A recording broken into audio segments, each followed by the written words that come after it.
ವಿಜಯಪುರ ಜಿಲ್ಲೆಯಲ್ಲಿ ಸಂಚಲನ ಸೃಷ್ಟಿಸಿದ್ದ ಚಡಚಣ ಹತ್ಯಾಕಾಂಡ ಪ್ರಕರಣದ ತನಿಖೆ ತೀವ್ರಗೊಂಡಿದ್ದು, ಪ್ರಕರಣದ ಪ್ರಮುಖ ಆರೋಪಿ ಮಹೇಶ್ ತಳವಾರ್ ಬಂಧನದ ವೇಳೆ ಸಿನಿಮೀಯ ಘಟನೆ ನಡೆದಿದೆ.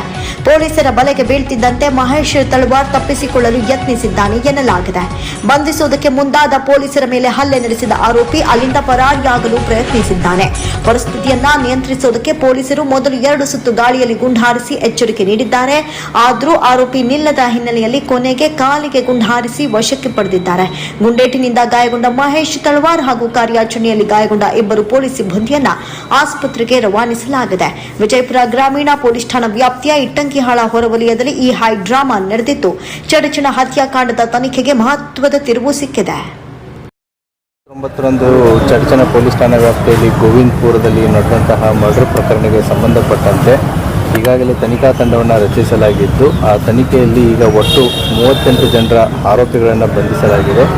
ಇವತ್ತಿನ ದಿನ ಬೆಳಿಗ್ಗೆ ಈ ವಿಜಯಪುರ ರೂರಲ್ ಲಿಮಿಟ್ಸಲ್ಲಿರುವಂಥ ಇಟ್ಟಂಗಿಹಾಳ ಗ್ರಾಮದ ಹತ್ತಿರ ಇರುವಂತಹ ಈ ಆರೋಪಿಯ ಬಗ್ಗೆ ಮಾಹಿತಿ ಇರುತ್ತೆ. ಈ ಆರೋಪಿಯನ್ನು ಹಿಡಿಯೋದಕ್ಕಂತ ಹೋದಾಗ ಪೊಲೀಸರನ್ನ ನೋಡಿ ತಪ್ಪಿಸ್ಕೊಂಡು ಹೋಗ್ತಾನೆ. ಪೊಲೀಸರ ಮೇಲೂ ಕೂಡ ಕಲ್ಲಿನಿಂದ ಅಟ್ಯಾಕು ಮಾಡ್ತಾನೆ ಮತ್ತು ಅವನು ನೈಫಿಂದ ಪೊಲೀಸರಿಗೆ ಥ್ರೆಟನ್ನು ಮಾಡ್ತಾರೆ. ಅವಾಗಿದ್ದಂಥ ನಮ್ಮ ತನಿಖಾಧಿಕಾರಿ ಅವರು ಗಾಳಿಯಲ್ಲಿ 2 ಗುಂಡನ್ನು ಹಾರಿಸಿದ್ದಾರೆ. ಆದರೂ ಕೂಡ ಆತ ತಪ್ಪಿಸ್ಕೊಂಡು ಹೋಗ್ತಿರ್ಬೇಕಾದ್ರೆ ಆತನ ಕಾಲಿಗೆ ಗುಂಡ ಹೊಡೆದಿದ್ದಾರೆ. ಆತನನ್ನು ಹಿಡಿದು ಈಗ ತಂದಿದ್ದಾರೆ. ಅದನ್ನು ಹಾಸ್ಪಿಟಲ್ಗೆ ಅಡ್ಮಿಟ್ ಮಾಡಿದೆ. ಯಾವುದೇ ರೀತಿಯಾದ ಸಮಸ್ಯೆಗಳೇನಿಲ್ಲ. ಅದೇ ರೀತಿ ನಮ್ಮ 2 ಪೊಲೀಸರಿಗೂ ಕೂಡ ಇಂಜೂರ್ಡ್ ಆಗಿದೆ. ಅವರನ್ನು ಕೂಡ ಆಸ್ಪತ್ರೆಗೆ ದಾಖಲಾಗಿಸಿದೆ. ಅವ್ರಿಗೂ ಕೂಡ ಹೆಲ್ತ್ ಕಂಡೀಷನ್ಸ್ ಸರಿ ಇದೆ ಅಂತ ಡಾಕ್ಟರ್ಸ್ ಅವರು ಹೇಳಿದ್ದಾರೆ. ಅದಕ್ಕೆ ಸಂಬಂಧಪಟ್ಟಂತೆ ಮತ್ತೊಂದು ಪ್ರಕರಣವನ್ನು ವಿಜಯಪುರ ಗ್ರಾಮೀಣ ಪೊಲೀಸ್ ಠಾಣೆಯಲ್ಲಿ ನಾವು ದಾಖಲಿಸ್ತಾ ಇದ್ದೀವಿ. ಚಡಚಣ ಗೋವಿಂದಪುರ ಪ್ರಕರಣಕ್ಕೆ ಸಂಬಂಧಪಟ್ಟಂತೆ ಇವತ್ತಿನವರೆಗೂ ಒಟ್ಟು 38 ಜನ ಆರೋಪಿತರನ್ನು ಬಂಧಿಸಲಾಗಿದೆ. ಇನ್ನೂ ಕೂಡ ತನಿಖೆ ಪ್ರಗತಿ ಇದೆ. ಸರ್, ಈ ಮಹೇಶ್ ಪಾತ್ರ ಏನು ಸರ್?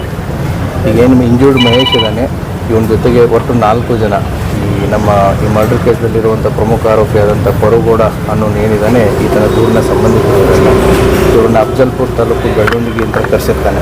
ಸೊ ಕರೆಸಿಬಿಟ್ಟು ಇನ್ಸಿಡೆಂಟ್ ಆದಮೇಲೆ ಇವರೆಲ್ಲ ಇನ್ಸಿಡೆಂಟಲ್ಲಿ ಇನ್ವಾಲ್ವ್ ಆಗಿರ್ತಾರೆ. ಇನ್ಸಿಡೆಂಟ್ ಆದಮೇಲೆ ಇವರು ತಮ್ಮ ಸ್ಕಾರ್ಪಿಯೋ ಕಾರಲ್ಲಿ ತಪ್ಪಿಸ್ಕೊಂಡು ಹೋಗಿರ್ತಾರೆ. ಈಗ ಅದರಲ್ಲಿ 4 ಜನನ ಏನು ಬೆಳ್ಳುಂಡಿಗೆ ಅಫಜಲ್ಪುರ ತಾಲೂಕಿನಿಂದ ಕರ್ಕೊಂಡ್ಬಂದಿರ್ತಾರೆ. ಅದರಲ್ಲಿ 3 ಜನ ಸಿಕ್ಕಿದ್ದಾರೆ. ಅದರಲ್ಲಿ ಮಹೇಶನು ಕೂಡ ಒಬ್ಬ. ಇನ್ನೊಬ್ಬ ಆರೋಪಿ ಹೆಸರು ಗೊತ್ತಿದೆ. ಇವೆಲ್ಲ track to trace in as early as possible. ಬೇರೆ ಏನಾದರೂ ಇದೆ ಪ್ರಕರಣ ಸರ್ ಕೇಸ್? ಅದನ್ನೆಲ್ಲ ಇನ್ಮೇಲೆ ಗೊತ್ತಾಗುತ್ತೆ. So we need some time to dig more details. Sir, 15 ಲಕ್ಷಕ್ಕೆ ನಾವು ಇದನ್ನು ಅದು ತನಿಖೆಯಲ್ಲಿ ನಾವು ನೋಡಬೇಕಾಗುತ್ತೆ. ಇನ್ನು ತನಿಖೆ ನಡೀತಾ ಇದೆ. Will see what is it. Thank you sir.